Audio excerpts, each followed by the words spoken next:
তুমি কি বানিয়েছো? হ্যাঁ কি সুমি, এটা কি? কমলা লেবু। ওটা কমলা লেবু, ওটা তো নাশপাতি হয়ে গেছে। সুমি বানিয়েছে আম আর নাশপাতি। এই আমার তো নাকি?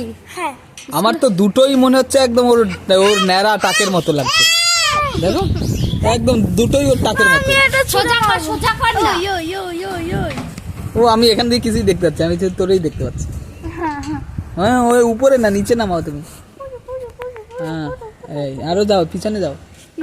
হ্যাঁ, এবার ঠিকঠাক। এইবারে এইবারে হ্যাঁ ঠিক আছে, ঠিক আছে যাও। ঠিক আছে, ভালো হয়েছে। তোমার আম আর নাশপাতি ভালো হয়েছে। কি কালার নাশপাতি সবুজ, একটু হলুদ হলুদ। ওই তোমার তোমার তোমার তোমার তোমার কালার দিয়ে দিবি। তোমার দাদুর যে লাড্ডুর কালার আছে না, ওই দিয়ে দিও, তাতেই হয়ে যায়। ঠিক আছে, তাহলে আছে টাটা। দাঁড়া দাঁড়া দাঁড়া। হ্যাঁ ঠিক আছে, ঠিক আছে।